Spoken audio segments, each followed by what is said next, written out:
What's up, guys? Happy Wednesday and welcome back to News for You with me, Tracy. Now, today we're talking about MUK finally paying out living expenses. We're also getting into NPP leader decreeing limited resources and copyright amendments that are making headway, and the WHO warns on e-cigarettes. All of that and so much more coming up tonight. Stay tuned.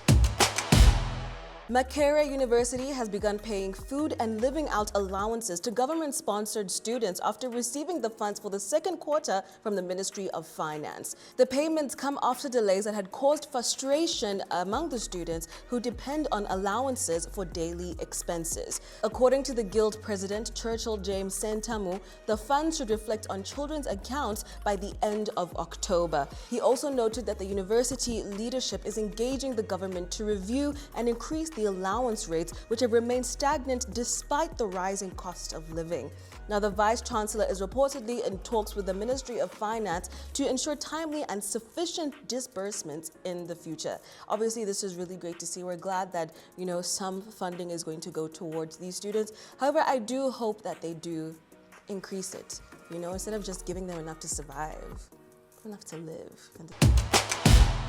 URSB has removed the long-standing rule requiring applicants to gazette their applications, as in officially publish them in the government gazette, before being granted copyright or neighboring rights certificates. Under the new Copyright and Neighboring Rights Amendment regulations, which came into force on September 26th, creators no longer need to endure the extra cost and delay of gazettement to secure the rights. The change aims to make copyright registration faster, cheaper, and more accessible, especially for Uganda's creative and tech sectors.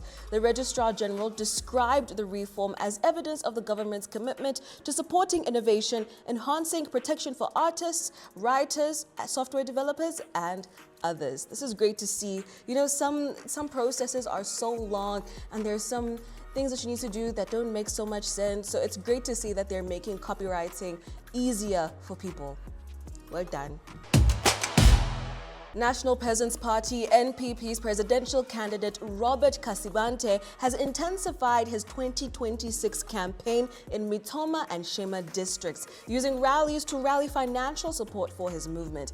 Kasibante said that the party's campaigns are fully self-funded and depend on contributions from members and well-wishers.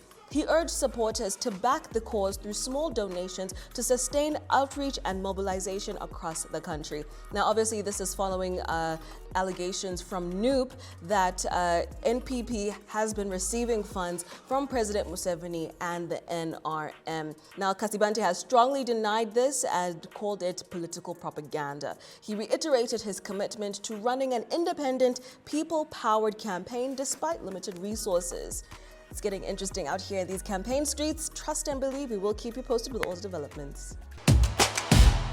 The World Health Organization has warned that more than 100 million people, including at least 15 million teenagers, now use e-cigarettes, sparking a new wave of nicotine addiction. Children are 9 times more likely to vape than adults, according to the World Health Organization's data from 123 countries.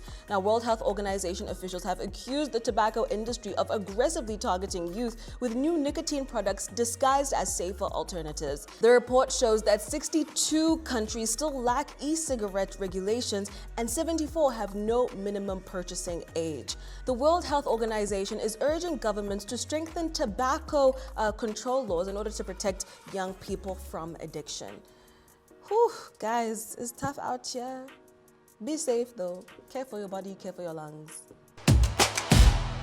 And that is a wrap for today, guys. As always, please do leave a like, share, subscribe, all that good stuff, and I'll see you again tomorrow on Independence Day. Bye.